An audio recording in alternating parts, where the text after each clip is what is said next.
한국의 브레인 도전 장애 퀴즈 왕!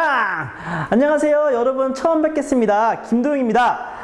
선생님이 고학년 수업을 몇 번 했었는데요, 저학년은 오늘이 처음인 것 같아요. 저학년 여러분, 선생님 이름은 김도영이고요. 오늘 처음으로 뵈서 너무나 반갑습니다. 자, 오늘 수업 한번 먼저 시작을 해보도록 할까요? 오늘 수업의 제목은요, 대장장이 할아버지를 구하라. 뭐 대장장이 할아버지가 그렇다고 위기에 빠진 건 아니고요. 대장장이 할아버지에게 큰 고민이 있었죠. 그럼 우리가 대장장이 할아버지의 고민을 풀기 위해 먼저 다른 이야기들을 보도록 할게요. 먼저 첫 번째 이야기입니다. 첫 번째 이야기가 뭐였죠? 지구 북쪽에 어떤 섬이 있어요. 그래서 에릭 더 레드라는 사람이 이 섬을 발견하고 섬의 이름을 뭐라고 지었죠?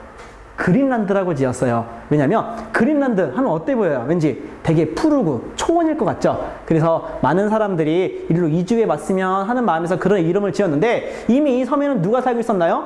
이누이트족이 살고 있었는데, 아직 이누이트족은 인구도 많지 않고 또 그린란드라는 섬이 넓어서 다른 사람들이 이주하기 충분했대요. 그래서 이 그린란드에 누가 이주를 해오죠? 많은 노르웨이인들이 이주를 해오고요. 또 이 그린란드 초원에서 이누이트족과 노르웨이인들은 소와 양을 키우고, 그리고 이 소고기와 양고기를 먹으면서 우리가 좀 쉬운 말로 목축을 하면서 그렇게 살아가고 있었죠. 근데 어느 날 어떤 일이 발생하죠? 이 그린란드에 날씨가 갑자기 추워진 거예요. 소빙하기가 오죠.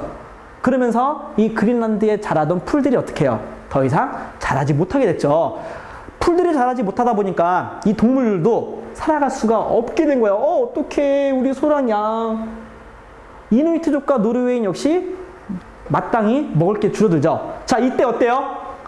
이누이트족이 아주 큰 결심을 합니다. 그래! 결심했어! 우린 이제 고기를 먹지 않겠어.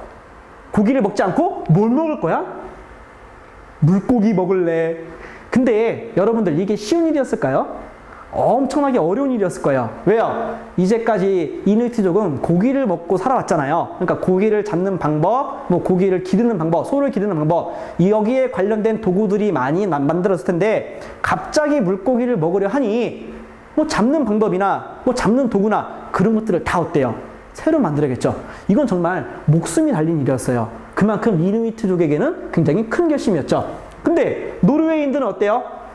자신들의 고기를 먹던 습관을 쉽게 버리지 못하고 여전히 어떻게든 고기를 키우려고, 또한 초원에 풀이 다시 자랄 때까지 기다리고 있죠. 그러다 보니까 어떤 일이 벌어집니까? 이누이트족은 점점 더 인구가 늘어나는데, 노르웨이인들은 어때요? 많은 사람들이 굶어 죽으면서 인구수가 많이 줄어들죠. 이게 첫 번째 이야기였고요. 자, 두 번째 이야기를 볼까요? 두 번째 이야기에는 어떤 외국인 아저씨가 한 명 나와요. 피터 바돌로뮤. 이름이 되게 어려워요. 하이 피터. 예, 피터 바돌로뮤인데요. 이 사람은 한옥 지킴이에요. 우리나라 한옥을 지키기 위해서 많이 노력을 하는 사람인데요. 실제로 40년 가까이 그 한옥에서 살아봤고요. 우리나라 한옥을 지키기 위해 여러 가지 법정 소송도 했대요. 그리고 물론 이 피터 말고 다른 분들, 또 여러분들이 있었기 때문에 지금까지 우리나라의 한옥이 많이 유지가 되고 있다고 합니다. 실제로 지금 청계천 북쪽이죠. 그 북촌이라는 곳에는요, 아직도 여러 한옥들이 남아있다고 해요. 그리고 이 피터 바돌로뮤가 뭐라고 했냐면요, 이런 말도 했어요. 한국에 와야만 볼 수 있는 것이 한옥입니다.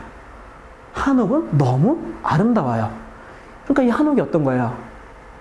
한옥이 우리 한국인들만의 특징. 이제 그런 것들이 되는 거죠.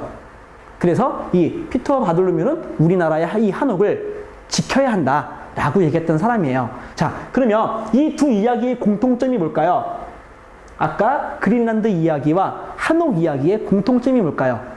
그린란드의 이야기는 환경의 변화에 대한 얘기죠.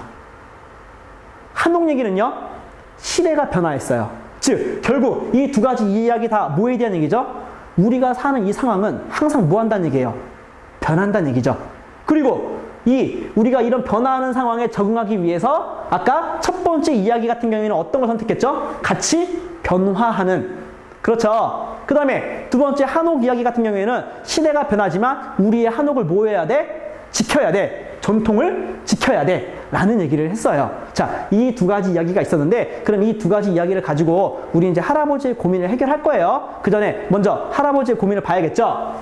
세 번째 이야기입니다. 대장장이 할아버지가 있어요. 대장장이가 뭐죠?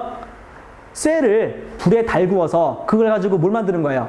칼이나 뭐 농기구나 아니면 여러 가지 망치 같은 그런 도구를 만드는 일인데, 이 할아버지 역시 할아버지의 할아버지, 그 할아버지의 할아버지 때부터 이런 대장장이 일을 했는데, 이 할아버지에게 큰 고민이 생겼어요.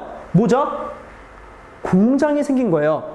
공장이 생기면서 이제는 사람들이 대장장이가 만든 물건이 아니라 공장에서 나오는 많은 물건, 그 다음에 또 예쁜 물건, 이런 것들을 사기 시작하면서 할아버지가 어때요? 이제는 할아버지를 찾아오는 사람이 일주일에 10명도 안 되는 거예요. 할아버지가 엄청난 고민에 빠진 거예요. 이걸 어떻게 해야 되나? 왜 사람들이 안 오는 거지? 뭐 고민에 빠진 거예요. 그럼 여러분들이 이 고민을 해결해 주셔야겠죠. 자, 창의력 문제 보겠습니다. 이야기 셋에 나오는 할아버지의 고민을 잘 읽었죠? 그러면 이 고민을 어떻게 해결해 줄지 이야기 하나와 둘을 이용해서 생각해 보세요. 다시 한번 이야기 첫 번째와 두 번째 이야기를 볼게요. 아까 이게 첫 번째, 두 번째 이야기였죠? 이런 환경의 변화 혹은 시대의 변화하는 상황에서 같이 변할 것이냐, 아니면 그런 가운데 전통을 지킬 것이냐의 문제였어요. 그리고 지금 이 가운데 누가 있는 거예요? 할아버지가 있죠. 그러면 할아버지는 자신의 이런 고민을 해결하기 위해서 변화를 해야 될까요? 아니면 그래도 난 대장장이가 될 거야, 전통을 지켜야 할까요, 여러분? 정답은 없습니다. 둘 다 정답이 될 수 있어요. 왜요? 아까 첫 번째 이야기 보니까 변화해서 적응 살아남았네요.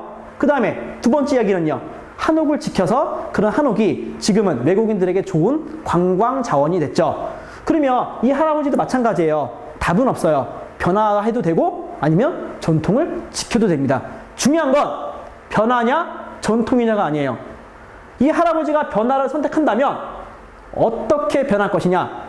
예를 들어 그런 게 있겠죠. 그러면 대장장이를 그만두고 이제는 컴퓨터를 만들까? 혹은 나도 공장을 세울까? 어떻게 변화하느냐, 그 변화하는 방법이 중요하겠죠. 이게 바로 창의력이에요. 그 다음에 전통을 지킨다 하더라도 그냥 전통 지킬 거야, 지금 그게 아니잖아요. 아까 할아버지 상황 어땠죠? 공장이 생겨나면서 아무도 찾아오지 않았죠. 그러면 이 내가 대장장이를, 대장장이 정신, 이 내가 스스로 만드는 거 정신을 이어갈 건데 그거를 어떻게 이어갈 것이냐가 중요합니다.